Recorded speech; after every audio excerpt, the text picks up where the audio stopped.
Salut, j'espère que tu vas bien. Bienvenue dans cette nouvelle vidéo où on va parler de stratégie pour s'adapter à la crise du Covid-19 en location courte durée. Je m'appelle Florent, je suis investisseur et entrepreneur depuis bientôt maintenant 4 ans et j'investis principalement sur la ville de Marseille. J'ai à mon actif près d'une trentaine de biens, donc tu l'auras compris, sur Marseille, mais également en région Île-de-France et à Bordeaux.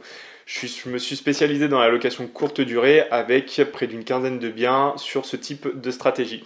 Par rapport à la crise, j'ai dû adapter ma stratégie en location courte durée pour pouvoir continuer à louer mes appartements et que mon business ne s'écroule pas complètement.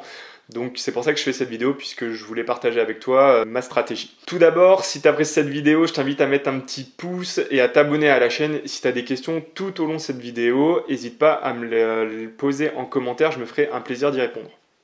Donc cette vidéo va s'axer autour de deux points principaux. Je vais d'abord te parler un petit peu de chiffres et ensuite je te présenterai directement la stratégie que j'ai mise en place.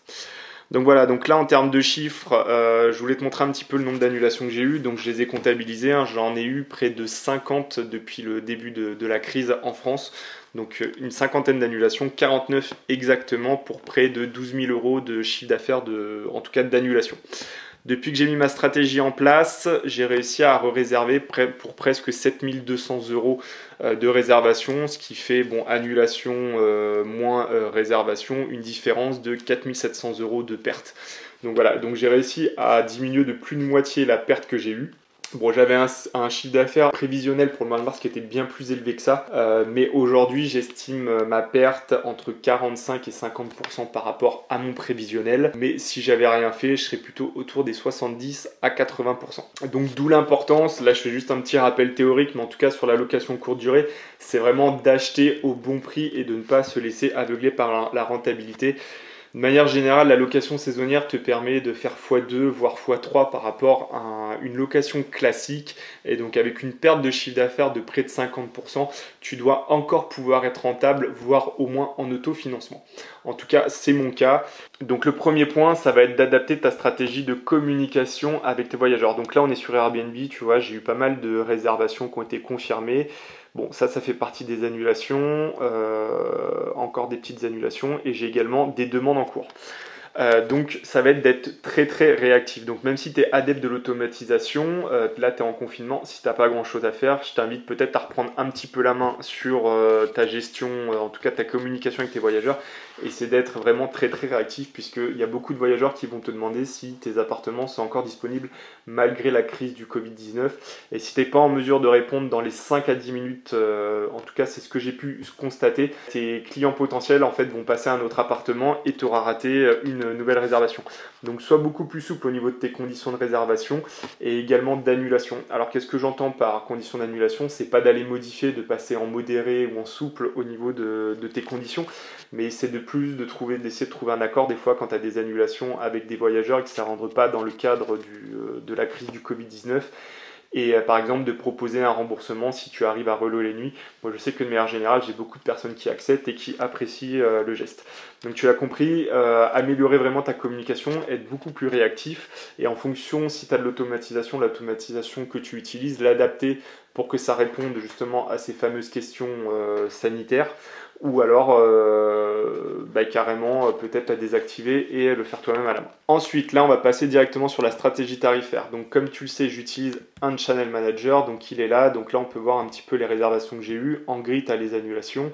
Donc depuis que j'ai mis en place ma stratégie tarifaire, là tu peux voir, je suis plein quasiment jusqu'à la fin du mois. Là j'ai réussi à avoir une réservation de près d'un mois. Bon, là j'ai des trous parce que sur cet appartement là j'ai un petit peu tardé à mettre la stratégie en place là, mais tu vois, j'ai commencé à avoir une première réservation. Là j'ai quelques réservations et voilà. Et donc voilà, voici l'ensemble des appartements. Donc là on est le 21 mars aujourd'hui.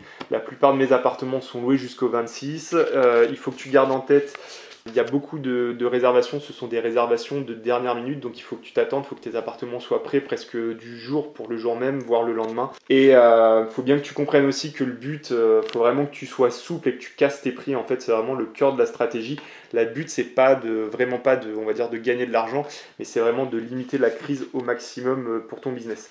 Donc tu auras deux types de clientèle. Principalement, tu auras les locaux qui cherchent à se confiner, et tu auras également les personnes qui sont bloquées loin de chez eux et qui ont besoin d'un lieu également pour se confiner.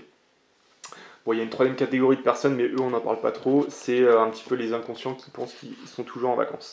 De manière générale, les réservations que tu vas avoir, ça va être autour de 4 jours à une semaine, voire 2 semaines, voire même un mois, comme je viens de te montrer. Donc attends-toi à avoir des réservations un petit peu plus longues. Et du coup, le fait de casser tes prix, tu vas également attirer ce type de personnes. Parce que si tu gardes des prix hauts à 100 ou 150 euros la nuit, clairement une personne qui veut rester une semaine ou 2 semaines, vu la conjoncture et la crise économique qu'on risque d'avoir derrière, tu vas passer à côté parce qu'aujourd'hui, il y a énormément d'appartements qui sont venus sur le marché. Donc le fait de casser tes prix, en fait, tu vas te repositionner bien sur le marché de la location courte durée. Et les gens sont prêts à payer, on va dire, un petit peu plus cher qu'un loyer classique parce que ça reste un logement temporaire, mais pas non plus à payer des prix exorbitants. Donc pour te donner 3 exemples, les 3 exemples que je vais te donner, c'est 3 villes différentes et les tarifs que j'ai appliqués. Donc là, je te montre également le logiciel qui me permet en fait de gérer un petit peu tous mes prix sur l'ensemble de mes appartements et avec lequel j'ai pu mettre une stratégie tarifaire assez agressive. Bon, ça c'est quelque chose que tu peux tout à fait produire de manière manuelle sur tes plateformes de réservation. Moi c'est juste que j'utilise ça pour automatiser. Donc ce qui est intéressant, c'est que là, bon, tu vois, tu as un petit code couleur pour voir le taux de remplissage de tes appartements à 7 jours, 30 jours et 60 jours. Donc comme tu vois, il y en a encore beaucoup qui sont dans le rouge. Mais comme je t'ai dit, c'est des réservations de dernière minute. Donc pour l'instant, je ne m'inquiète pas. J'ai des réservations tous les jours, comme tu peux le voir si tu me suis sur Instagram. Donc sur Marseille, les prix que j'ai appliqués, là, cet appartement, il est sur Marseille. C'est un prix minimum de 25 voire 30 euros. Pour un appartement de type T2 ou T3, je t'invite vraiment pas à monter au-dessus. Comme je t'ai dit tout à l'heure, le but c'est pas de faire du cash flow ou gagner beaucoup d'argent. Le but c'est de limiter la casse dans ton business. Et si c'est des studios, je t'invite même à descendre ce tarif à 20 euros. Si je te fais une projection, 25 euros par nuit sur un mois, ça fait entre 750 et 900 euros.